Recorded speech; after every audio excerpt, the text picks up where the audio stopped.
So, my apologies, this week there'll be no shout-outs. This is because of the way that I'm going to be reorganising my channel. I'm actually going to be uploading in advance, and I don't feel that that would be give you enough time to do comments. So from now on, the shout-outs will be done on the comments from 2 issues previous. So next week, which will be issue 6, we'll do the shout-outs from issue 4. Sorry, guys.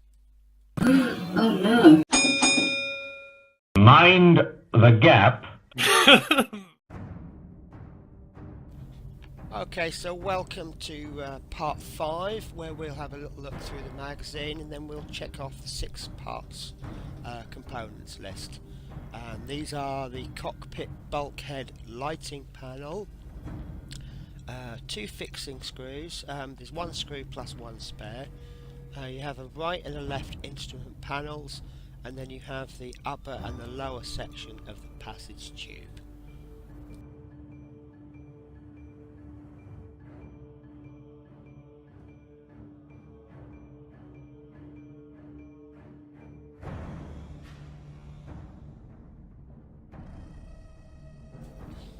Now, I was really impressed with the way that they packaged the parts in this issue.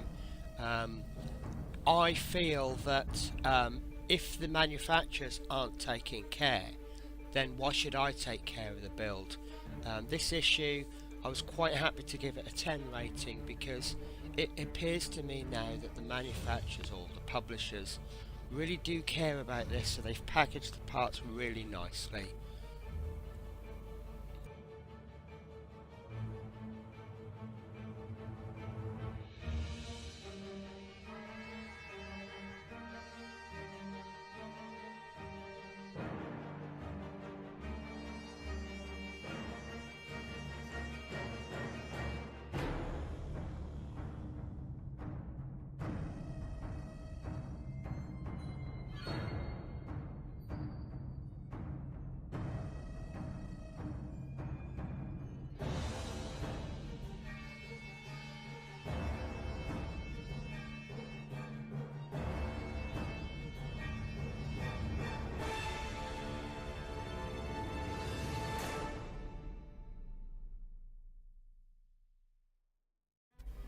Okay, so the first piece of work that we need to do, we need to fit the lighting panel, and for that we need the cockpit bulkhead and the LED panel.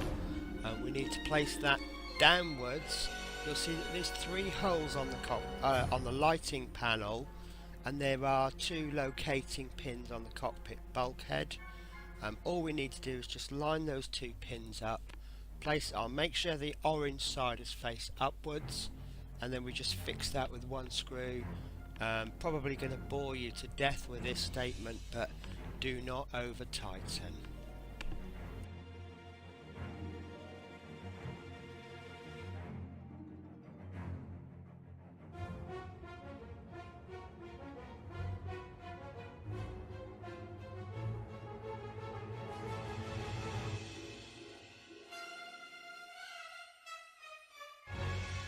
Okay, so the next stage is fitting the cockpit instruments, and what we do is we take the cockpit that we've put together previously and we just remove all the pieces.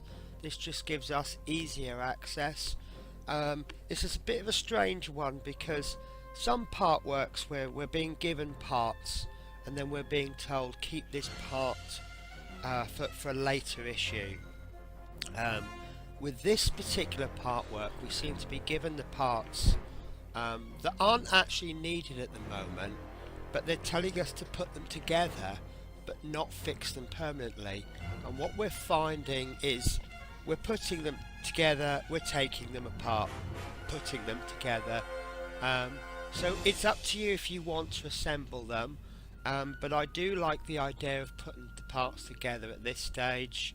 If they don't work, that gives us plenty of time to contact D'Agostini and say, you know, can we have a replacement part? You know, if the part's damaged. But nevertheless, we just push fit those in, and what it's going to do is it's going to extend all the way downwards. it kind of looks a little bit off balance there. And just pop those in, make sure they fit, and that's it for this section.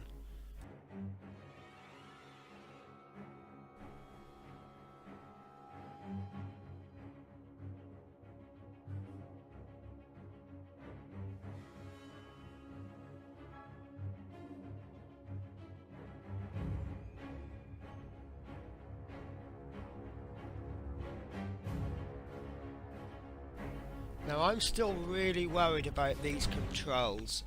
It doesn't tell us to fix them in permanently, and they do keep falling out. They're small parts. I'm worried they're going to get lost.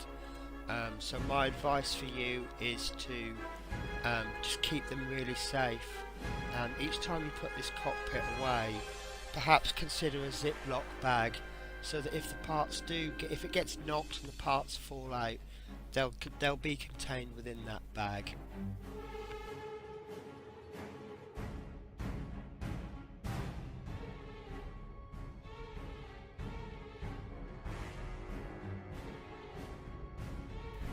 Okay, and on to the final section for this particular issue, which is assembling the passage tube.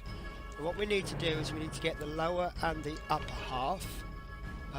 Now you can tell which is the front and which is the back, because there's some grooves near the front, and the cockpit will actually fit within those grooves.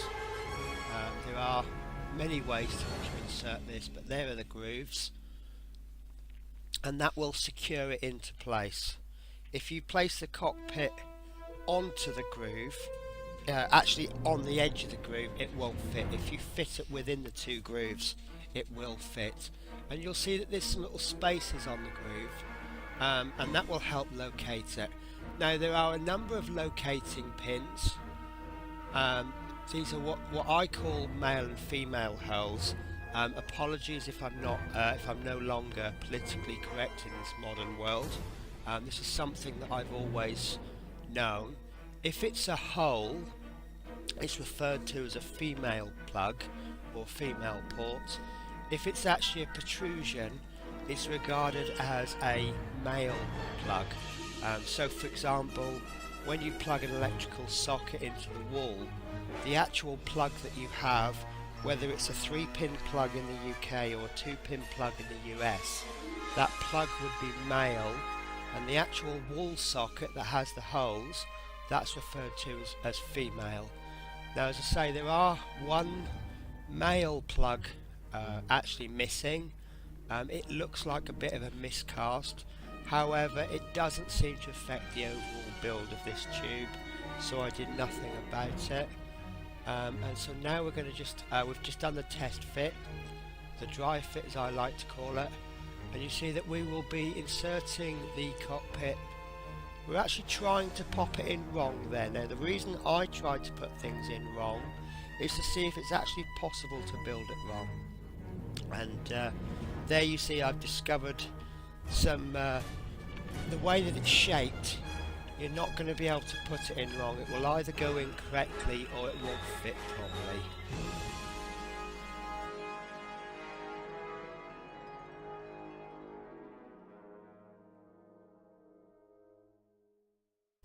Now normally I don't like to discuss future issues and use that as, for a better expression, an advantage. However, my advice to you is not to push this tube in too tight, because you will be taking it apart again in a later issue. It does say in the magazine these parts must not be glued together. So perhaps there's a clue there. Maybe I didn't pick up on that clue straight away. But we will, if you look at where the plug is on the LED lighting panel, you'll see that it's actually quite difficult to reach. So it's my suggestion that we will be plugging everything in together before we actually glue this, or I don't know if we're going to glue it, to be honest with you, but once we assemble this final, I think that we'll be putting the wiring in before we actually go for it. So that's the end of this build, and I have to say I really enjoyed it. even though technically speaking this is the worst issue that we've received to date.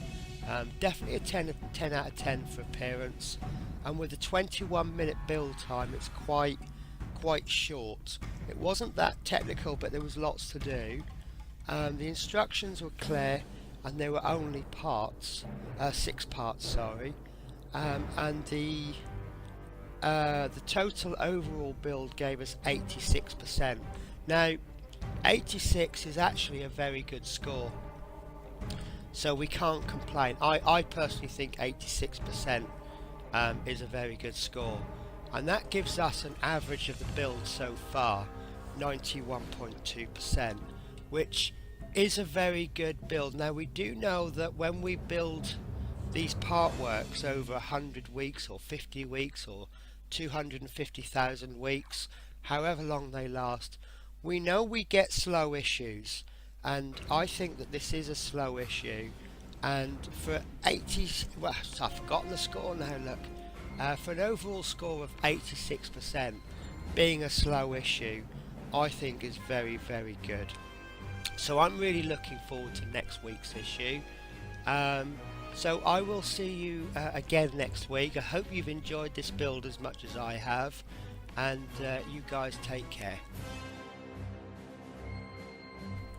Okay, so this building is actually built live on Twitch. And we do this every second Friday of the month. Now I do apologise to my Twitch viewers. Either I can't find the footage for the coming soon, or we didn't do it. So what I've done is I've scanned the back of the magazine in, and to be honest with you, I quite like the way this has come out. So I may actually do this particular feature in that manner from now on. I think it's nice and clear. So looking at issue 6, we can see that we're getting quite a lot of parts. We're getting a sprue full of parts, and it says in the text, cockpit exterior, instrument panels and main hull details. So I personally am looking forward to that one. So take care, guys.